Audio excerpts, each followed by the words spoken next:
And I want to thank you guys very much for coming.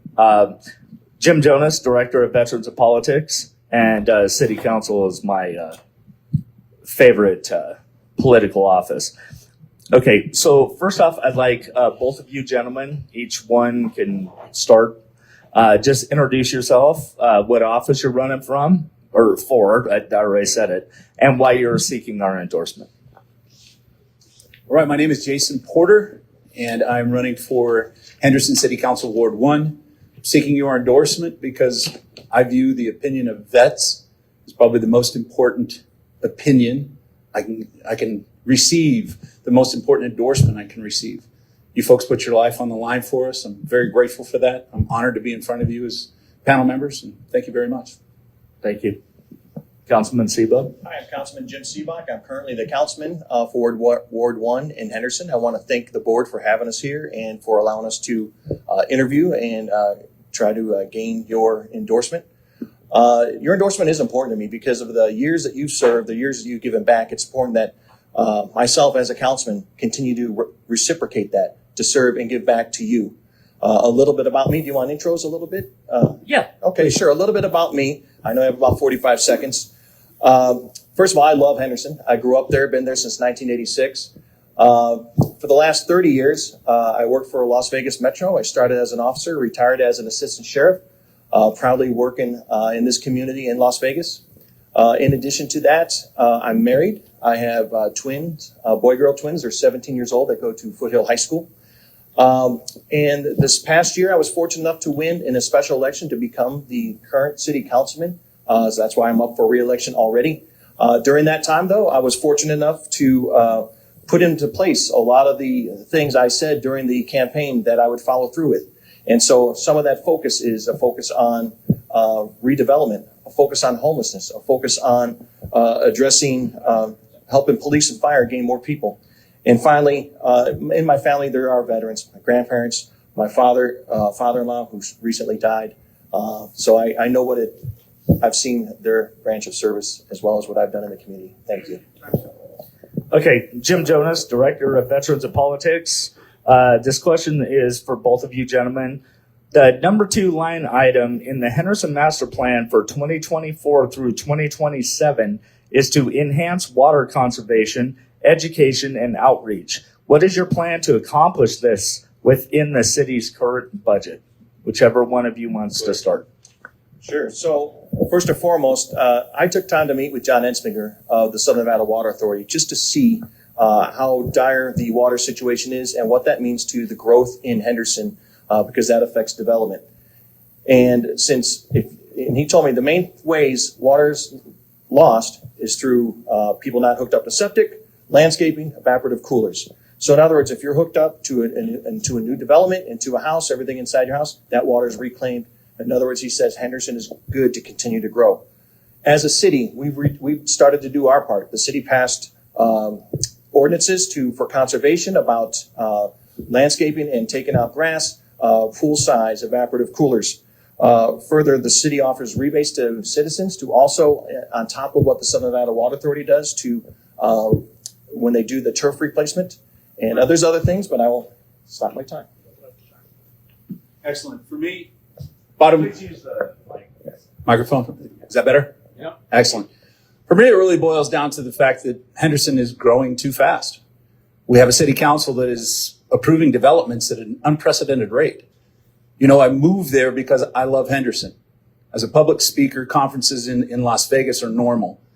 And I've been here many, many times. But I chose to stay in Henderson because I love Henderson.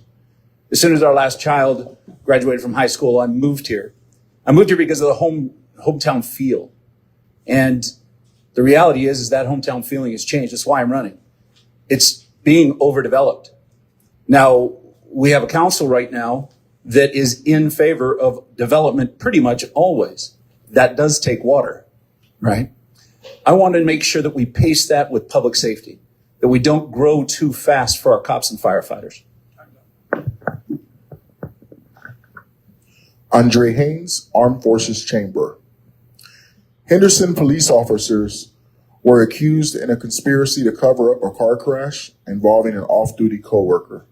The previous police administration under Chief Dedrick Andrus had recommended that Sergeant John Bello and Officer Marissa Myers and Catherine Cochran, who was suspected of driving intoxicated, be fired for lying and falsifying a police report. Henderson Police Chief Holly Chadwick also ignored recommendations to fire their officers and eventually reinstated them. Do you agree or disagree with Chadwick's decision, and why or why not? This is for both of you. For me, Chief Chadwick is doing a very good job, according to the police that I've had a chance to talk to. The reality is, though, this occurred when my opponent was on duty as a councilperson. And I had no bearing on that, no decision on that. But as a citizen, it's upsetting to see. I need to sit back and look at, was there anything wrong done here? And if there was, as a council member, how would I support that? Well, in order to support that, we need the best police money can buy. We're the lowest paid police department in the Valley. We're not attracting the right people. They're going to North Valley because they're making $20,000 almost, opening salary more than Henderson. That can be changed with proper allocation of funds, proper training for the police. Will get us there. Thank you, Andre, for the question. I know Chief Chadwick is doing a great job. She inherited a lot of challenges when she took into her new role. Some of those challenges were legacy cases that were brought forth, which I also read in the paper. With my law enforcement background and with reading that article, yeah, I had a lot of concerns with that, and I want to make sure officers are held accountable. I expressed my concerns to the city manager because council doesn't get involved in personnel issues to that level. The city manager reports to me, and so that's who I dealt with. Chief Chadwick has testified actually at the legislature about this very issue in regards to some issues that were involved in the investigation, as well as the internal affairs process under Chief Andres. And so what I've asked the city manager to do is to start looking at those processes. Are we fixing those? Is there a change coming out of there? Because the bottom line is we need to make sure that the public has trust in our police department and that they know that they're going to be served with integrity. And that's what that badge is supposed to represent. Thank you. Patsy, Armed Forces Chamber. Am I on? No, I am. Thank you. Transparency was the topic of a recent debate for the City of Henderson Council currently.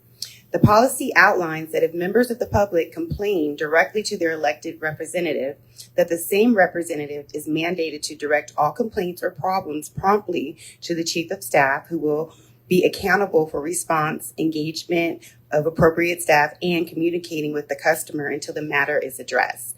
Do you agree with this policy? Please simply answer with a yes or no for both of you. No. To clear, Simply just yes or no. yes, I agree with the policy because the mayor went on to say that people can still reach out to their council members. Thank you. I think we have to allow an explanation of a yes or no. So, I mean, if you're going to try to get an answer like that, it's really hard. You've got to give them 10 seconds at least to explain the context. Sure. No, because the Second Amendment guarantees the right for people to speak. No, because we don't need more bureaucracy, we need less. And if somebody in Ward 1 has a complaint, my name is Jason Porter, I live in Lake Las Vegas, call me directly. I don't want it through a filter, I want it through you. And I'll answer like this. My number is 702-810-1635. This policy does not prohibit me from hearing from my constituents or anyone in Ward 1. The mayor clarified that during that hearing and say we're codifying the language, but that does not prohibit people from calling us. What it does do is it allows the council member to get a full information from city staff before they make a premature decision. Okay, So we are thank you, available. Councilman. I appreciate that. Next question, please. Thank you for being here, gentlemen. Matthew DeFalco, Nevada Democratic Veterans and Military Families Caucus. My question, Clark County Sheriff Kevin McMahill has proposed establishing a wellness center for police, fire, and medical personnel. The center aims to provide mental health support and a fitness facility for first responders to address unresolved trauma and promote overall well-being. Will you commit to supporting Sheriff McMahill's initiative to establish this wellness center and ensure its effective operation for the benefit of our police officers, firefighters, and first responders? A significant number of them are military veterans. Thank you. Excuse me, we do want to make sure that it's something that's applicable to the job they're applying for. Henderson is not in Metro. Right, but Henderson is going to be asked to submit resources to support this, and Henderson police officers, to my knowledge, and first responders will be involved. I'm sure have they'll be access on to the guard wellness for center. that then, Matthew. Thank you, Bob. Thank you. So I'll answer that. Obviously, as a law enforcement officer, completely support Sheriff McMahill. In fact, he also endorsed me. Further, our first responders do have the trauma from their jobs, just like the veterans. We do need to reach out, because if you take care of your police, they're going to treat our community completely different, because their minds are right, their health is right, and that is important for them to have a long, sustainable career. Henderson has opened up a wellness center as well for their first responders, for their employees. They're staffing it with clinicians. They're staffing it where everyone goes there to get your physicals. And so that is up and going already. And we look forward to working with Metro and working in conjunction with all first responders, because it's open not only to the police, but the fire and our first responder community in Henderson. So thank you. Yes, our council needs to be commended for the October 4th opening of that facility and of those resources. Jim, really good job on that, to the council as a whole. We have to support our first responders. We have to support all of our city workers, and to give them mental health capability or a treatment, assessment, and assistance is just vital. My focus would be on our vets who are not yet with the city. One of the things we can do, and I will be involved in, is attracting veterans to become police officers and firefighters, providing bonuses for signing. Vets make the best cops. So I want to make sure that we spend money on attracting vets to Henderson Police Department. All right. Hi, Barbara Lucian, representing Veterans in Politics today. And what are your plans on maybe involving your residents in the community in some of the decision making that you guys will have? Well, we'll go back to the governance policy, and I know that there's language that's supposed to be changed, but under the current language as I read it and as I understand it, we have a barrier. I know right now that if one of my constituents in Ward 1 submits a question through the website, that's filtered through staff. And in fact, one of our council members has had over 20 correspondents replied with a signature of that council member on it, and she never saw it. That's a problem. I want to make sure that every correspondence pertaining to my ward I see, and that I make sure that I endorse those things, sign them myself. Thank you, Barbara, for the question. That was one of the things I ran on, is increased accessibility. I believe a council member should be accessible to the community. They're the lowest form of government and should be accessible. That's why at every public meeting, I do provide my phone number. I ask staff for anyone who might email or call their lines or email the city that they let me know so I can respond to them. I do want a thorough response to them. I follow up. In addition to what I immediately answer, I do follow up. And on top of that, the city has implemented coffee with the councilman. We do council meetings. So on a monthly basis, there's opportunities for residents to meet with their councilman, either in a small coffee-like setting or in the afternoon. And it's an open Q&A to the public to make ourselves available so we can hear from them as well. So I keep myself open through the website. I keep myself open through those meetings. Thank you, Barbara. Good afternoon, gentlemen. Mikey Kelly, Nevada Democratic Veterans and Military Families Caucus. The city of Las Vegas for the past several years have been shouldering the burden dealing with homelessness by having the courtyard. The city of Henderson doesn't contribute to that, and the county doesn't.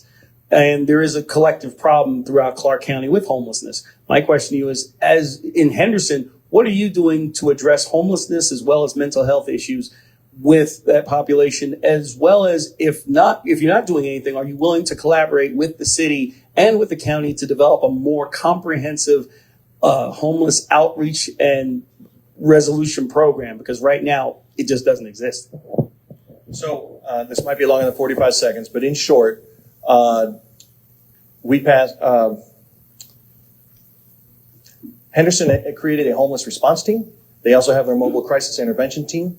In addition to that, through relationships I was able to bring to the table with the county, because they have to work in conjunction with the county, we started housing people. The county has a new program now to where housing is what makes a difference in homelessness. You got to solve the hopelessness before you can solve the homelessness. And once you get into our housing, you're more open to getting help for your behavioral health issues, for your addiction issues. And so the county, in conjunction with Henderson, has secured lodging for people. So literally, when I did my ride-along with our public response team, we were able to find people housing. If they want it right then and there, they would be able to go, and we'd bring the services to them.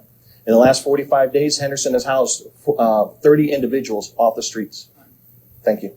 Mikey, I think it's a great question and one that needs to be delved into a little bit deeper. I do appreciate the response team. 30 individuals is 30 individuals, but it's not enough. Many of those individuals are veterans. And yes, we need to work closely with Metro and even North Valley. This is a valley-wide problem. How do we do that? Well, I bring a unique skill set. I've been a business owner for 32 years. I haven't taken a paycheck, and in fact, during COVID, didn't take one for 2.5 years. I have to figure out how to solve problems. I'm the only one that's been able to look at a balance sheet and make decisions based on that rather than waiting for a paycheck to arrive. So we'll look at it and figure out where the money comes from. Sacramento, California has a very unique model where our homeless vets are given an address, a clean, safe place to stay, place for laundry, place for cleaning, place to receive mail, and assistance finding jobs. I hope to bring that to Henderson.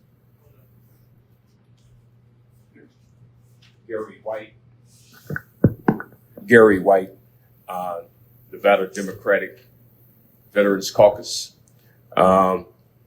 Keyword is access.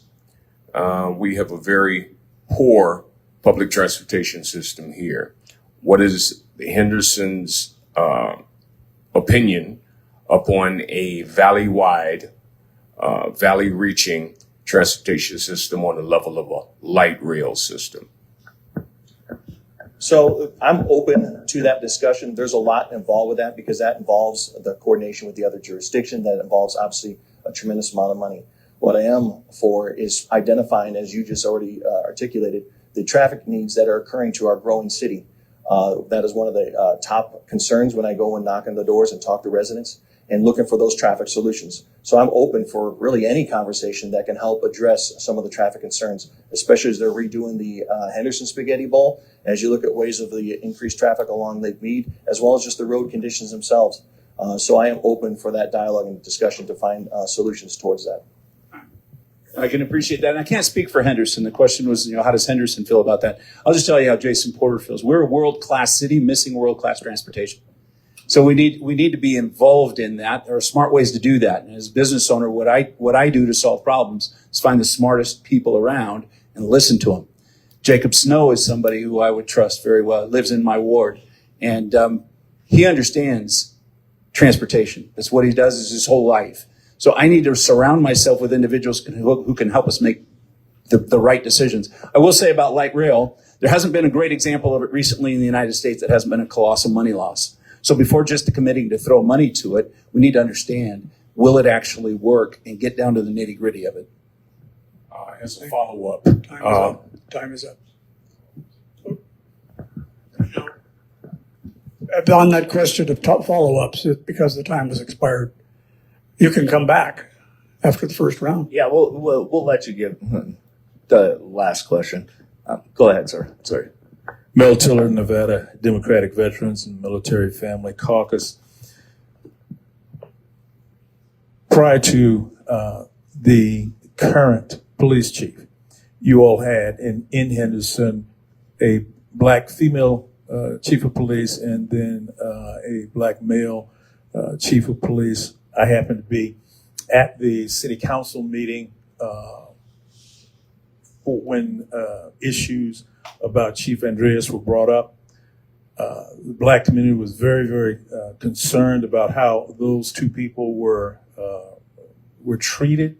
So tell me, what are you all doing to make sure that the black community can feel confident that the police department will be treating minorities and people of color fairly? I'll go ahead and address that. My wife is Samoan. I'm in a biracial, bicultural marriage for 36 years. She's the greatest blessing in my life. And I know firsthand with children that are of mixed race that there needs to be proper representation. I was not part of Henderson at that time. And I understand some of the grievances that occur there. That being said, all I can fall back on is the current chief, Chief Chadwick, and my understanding of her job. And I understand she's doing a great job right now. But you have my commitment to make sure that minorities, people of color, or mi gente, pues también habla español. I'm Latin in my heart. Lived 8 years in Latin America. I'll take care of it. Thank you for the question, Mel. No, I was not there either when all that occurred. I'm aware of what you're talking about. What I would say is a few things. First, public trust is regardless of your skin color. So we need to make sure that the culture is in fact there to protect all the citizens in Henderson. You change culture through leadership, through accountability, and through training. And so I know the training occurs at the City of Henderson and in the police department in regards to that. I also know that we need to continue to do recruitment.